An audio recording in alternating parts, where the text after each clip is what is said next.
nola asma dezaken ze gertatzen den etxe barrutan. Ze etxe barrutan da kontua, zahar egoitzatan ere bai, baina etxe barrutan da kontua. Eta hor tratu txarrak, hemen biltzarrean esan zenez, bi eratakoak dira, batzutan fisikoak, baina emozionalak ere bai.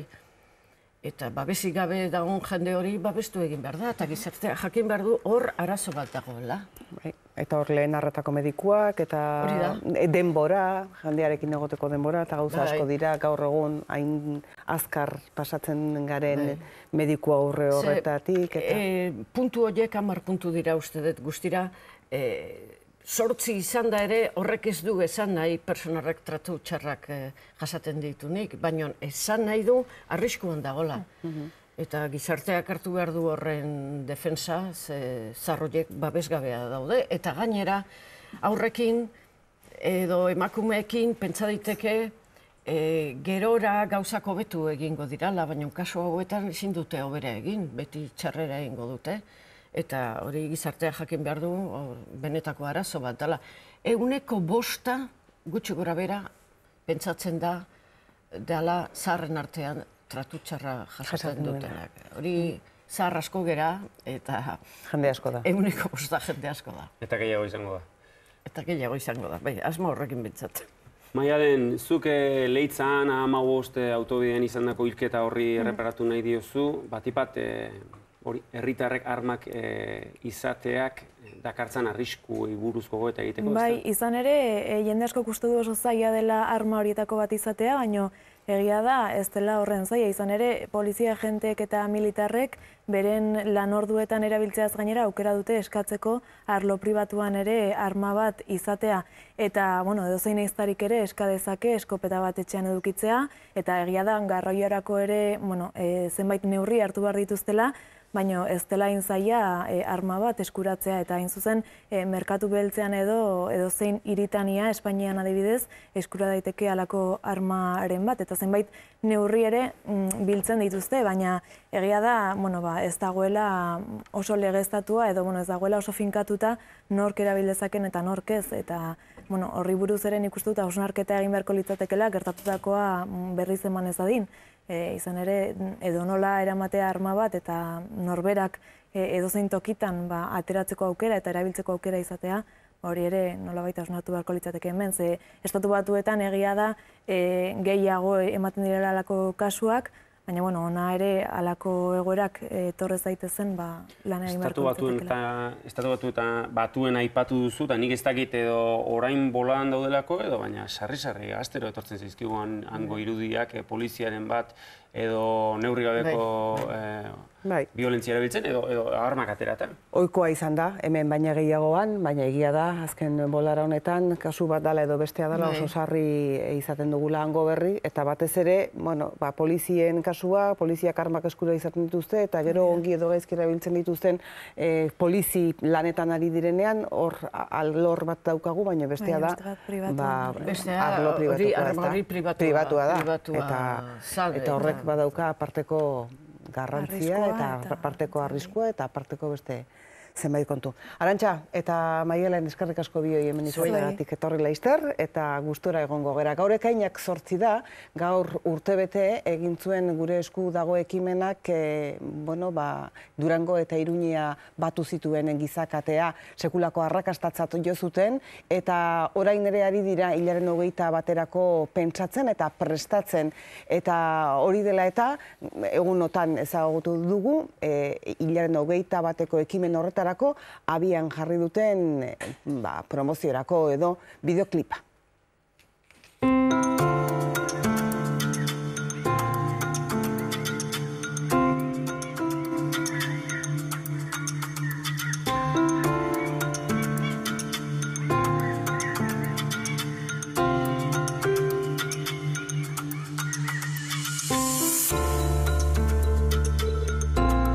Anitzak gara.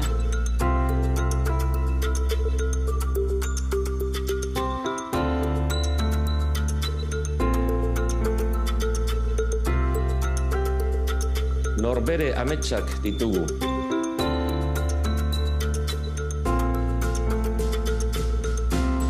Elkarrekin bizi gara ordea.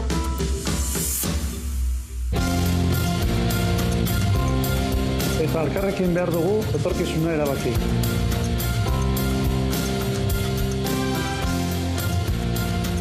Herri bat garelako.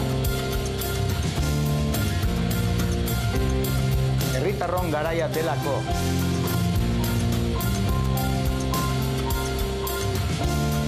Erabakitzea gure esku dagoelako.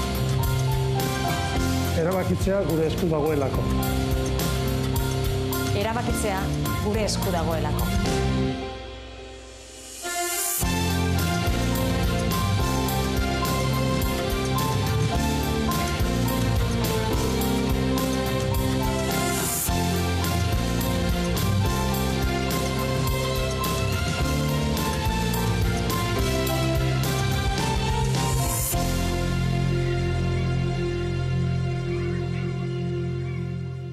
Ekainaren 21 gure esku dago ekimenak egitutako hurrengo zita. Guk orain Caroline Phillipsekin hitz egin behar dugu. Caroline Phillips Ipar Euskal Herriko Garapen Kontseiluko presidentea da. Bera Ameriketako Estatu Batuetan jaioa da, baina Parisera etorri, berelakoan frantsesa ikasi zuen. Gure ondare musikaleko partaide da, eta gure ondare musikalak askotan Parisera agur esaten genuen bitartean Pariserat gindoa zelako maitea utzi izan dugu Euskal Herrian. Berak Paris utzi eta Euskal Herrira etorri zen maiteagatik besteak beste. Caroline Phillips, arratsaldeon eta ongi etorri. Arratsaldeon, esker. Ongi zaude? Bai, oso ongi. Pozten Nola? gara. Bai. Duela 3 hilabete, ia 100 egun pasatxo hartu zenuen Garapen Kontseiluko presidentzia. Bai. 100 egunek zertarako denbora ematen dute? Zer egin duzu 100 egunetan? Lan egin eta baitere nire lekua hartu pixkanaka. Jadanik han nintzen duela 11 urte eta kide bezala eta gero duela 7 urte izan naiz lehendakaria ordea. Beraz, jadanik ezagutzen nuen, baina lehendakaria gisa orain ari naiz txostenak lantzen eta gizarte zibelarekin lan egitea. Garapen Kontseiluari buruz, zuri irakurri dizugu, egin beharretako bat duela, gizarteratzea hobeto edo komunikazioan ahalegin bat egitea, jendeari hobeto azaltzeko ezin diren Garapen Kontseiluaren bete beharrak edo helburuak edo ez aldago behar bezain argi hori? Bai, hori da gure arazoa, existitzen gira duela 20 urte eta zoritxarrez ez gira ezagutua. Beraz, gure helburua da aurten irekitzea gure txostenak eta baita ere komunikatzea hobe gure desmartxari buruz. Zer den? Beraz, Garapen Kontseilua, barakizue behar iparraldean ez dugu jaurlaritzarik. Beraz, ez dugu departamenturik, probentziorik, ez dugu ezer.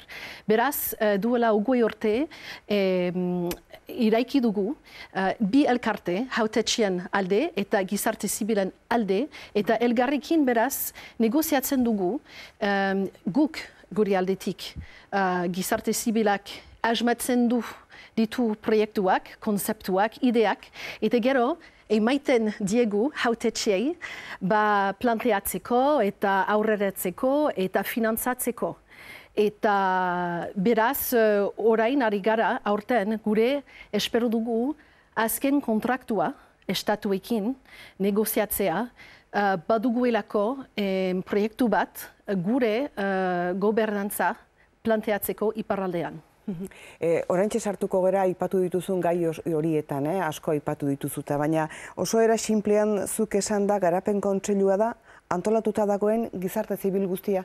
Hori da gizarte zibil guztia, adibidez, Merkatal Ganbara, arlo guztietako eragileak dira, ekonomikoa, laborantza, kultura, administrazioa eta hain inguruan gara eskerretatik eskuinetarat eta guri iparraldea aurreratzeko. Eta esan duzu, gizarteak behar bada zuela ezagutzen nahikorik Garapen Kontseiluaren inguruan, baina komunikazioan ez asmatzea gauza bat da, baina hori teorian garapen kontseilua ideia laboratiki bat da, edo ideiak proposatu behar dituzue, edo gizarteak asmatzen dituenak helarazi hautetxeen kontseiluari. Komunikazioan behar badetzen duten asmatuko, baina bizirik ba aldago. Bai, baina hori da, biak, nahi baduzu batzutan guk pentsatzen dugu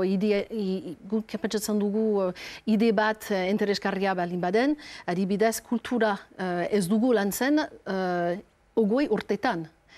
Beraz, hori da, nahi dugu sakondu gai hori. Edo, adibidez, hautetxeak nahi behar badute ide bat eta eskatzen digu txosten bat. Beraz, alde batetik eta bestetik egiten dezuen harremana da, ezta? Edo zoin gaia importantea lurraldean zat.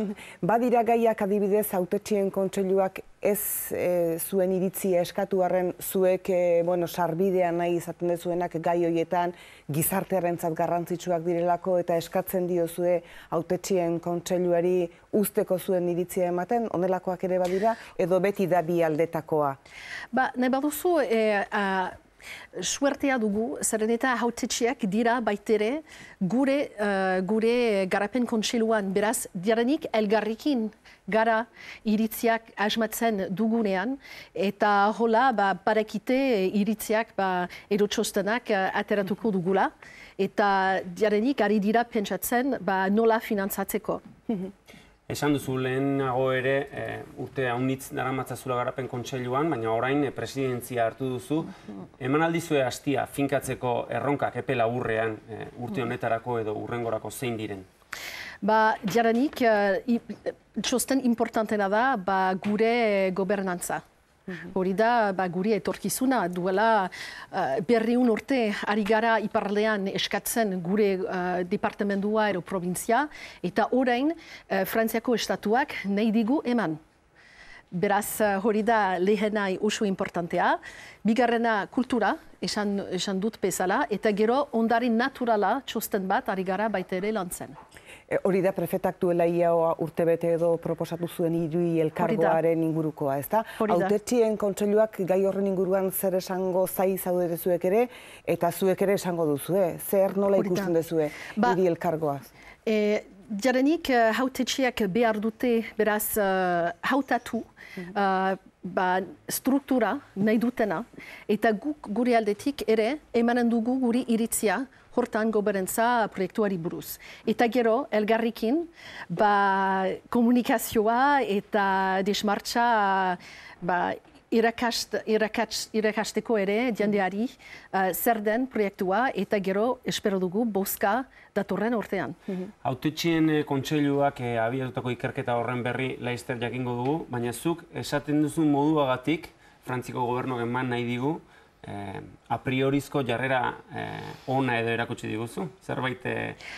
Badakizu eskatu genion duela 3 urte, ez zeran dute, eta gero, nahi baduzu, orain, nahi dute pixkat Frantziaren mailan kudeaketa aldatu, beraz orain ongi da haientzako. Argi dagoena da, Ipar Euskal Herriko 3 lurraldeak batera aritzeko lehenengo erakunde edo moduko alitzatekela. Alde hortatik badauka aurretik izandakoarekiko nolabaiteko abantaila, ezta? Bai, baina jakin behar da, herriko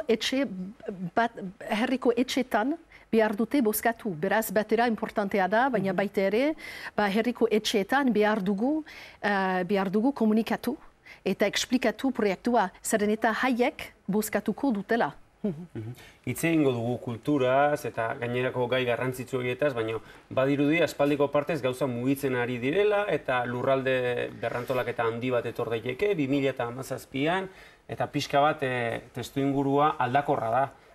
Garapen kontseiluak bere burua ere birkokatu egin beharko du edo nola ikusten duzuzuk zuen funtzioa? Kulturaren mailan. Ez, lurralde berrantolaketaz ari naiz eta balizko hiri elkargoaz eta horrek denak zuei ez alizuek eragingo. Bai, jarenik gaur nahi baduzu pixkat gara ONU bezala barakizu, gara gobernantza artean, beraz elkarte bezala, gugira bakarra Frantzia mailan kontraktu bat firmatzeko estatuarekin. hori da jadanik, eta pentsatzen dut gure etorkizuna izango den hautetxean aldean, beti iritziak eta ideak eramaiteko eta gure pentsamoldea aurreratzeko. Bada beste kontu bat, 2015 eta 2016 garren urterako lurralde kontratua oraindik ere finkatu gabe daukazue, laster xehetasunak jakin beharko dituzue, eta ikusi, urreko urteekiko diru hori apalagoa den edo ez, eta horrek zer egiten uzten dizuen. Gaur, ari gara bakarrik aste hontan, hitzorduak hasi, beraz, estatu Akitaniako eskualde eta departamentuarekin. Sigurki pentsatzen dut diru palagoa izango den, baina edozein kasuetan Frantzia estatuek esaten dute, nahi dute kontraktu bat egitea eta konfiantza emaiten dut estatuan efortza bat egiteko. Gizarte zibilaren ordezkari zareten heinean, kontratua negoziatzakoan edo hautetxeekin harremanetan zenbateraino mugatzen zaituztete zuek finantziazio publikoz zehatzetako elkarte bat izatea? Berakizu ari naiz ikasten, zeren eta intzinetik duela 7 urte sartu naizenean bulegoan, ez nuen negoziatu hautetxeekin, baina normalki hautetxeak beraz haiak negoziatzen dute finantzamenduaren alde, eta guk beraz asmatzen dugu edukina. Beraz, edukina gizarte zibilarekin eta beste gaiak eta proiektuak, baina baitere gure aldetik sustengatuko ditugu jakina gai importantenak. Zeintzuk dira une honetan Garapen Kontseiluak esku artean dauzkan gai importanteenak, burua usterik handienak ematen dizkizuenak? Bai, adibidez iritzi bat egin dugu etxegintzari buruz, laborantzari buruz, adibidez sortu dugu hizkuntza erakunde publikoa, baitere garbitzaren politikoa guztia, ura politikoa guztia. Beraz, pentsatzen bani baduzu duela 20 urtetan, antzu proiektu importantenak iparraldean gu ginen atzean.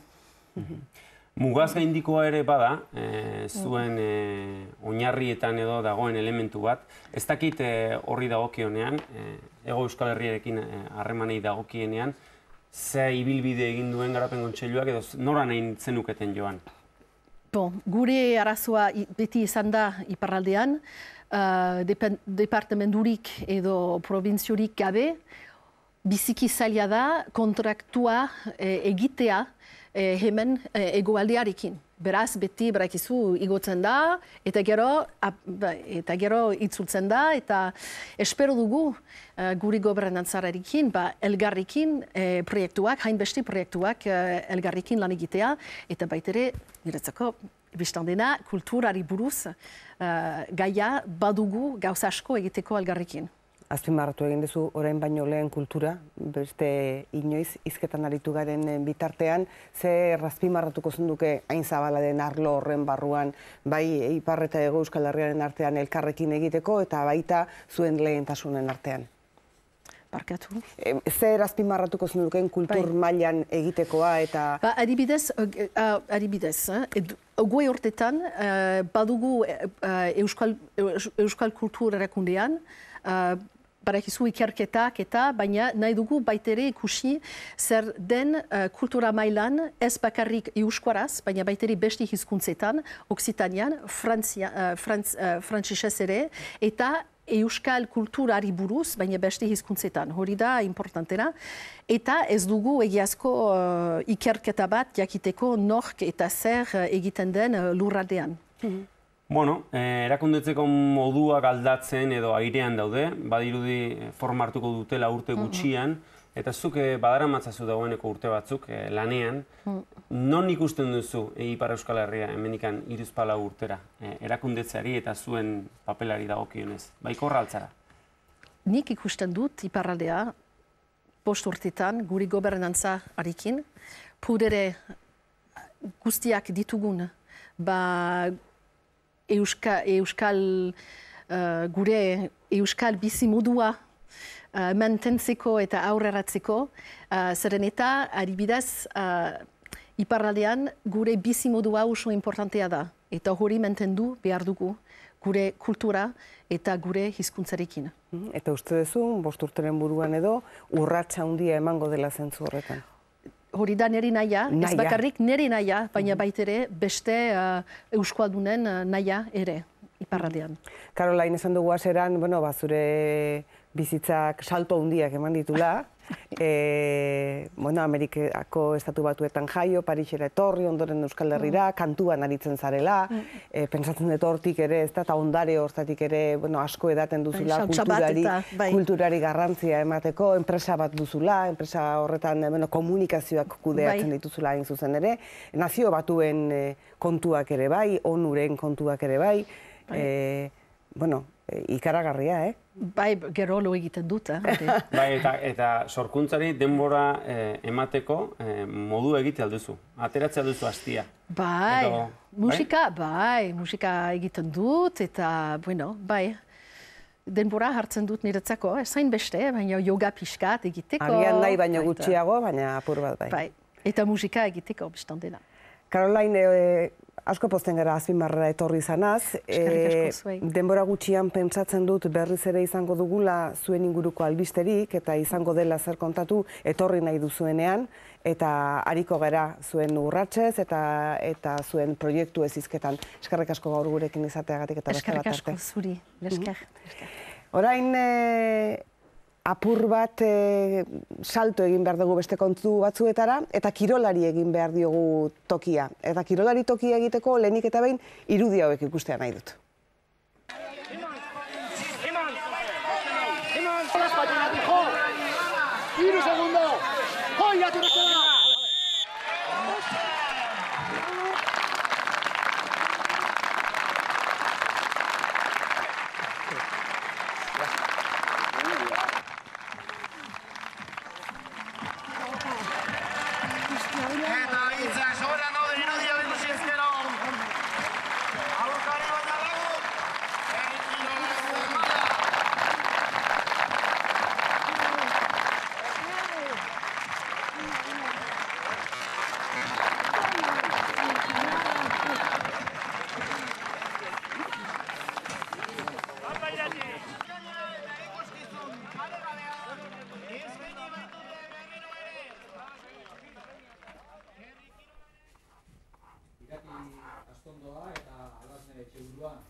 Gietorri Azpimarrara.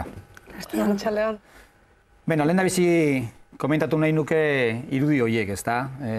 Guk urte batzuk egin ditugu herri kiroletan eta tokatu zaigu makina bat apostu ikustea eta nik neuk ez nuen inoiz ikusi horrelako bukaera ederrik, ez baita bakarrik izaten irabazi edo galdu, beste zerbait badago eta zuek eman zenioten bukaera atzoko apustuari, atzo Zizurkilen egin zenuten apostuari nik uste dut, gutxienez berezia dela.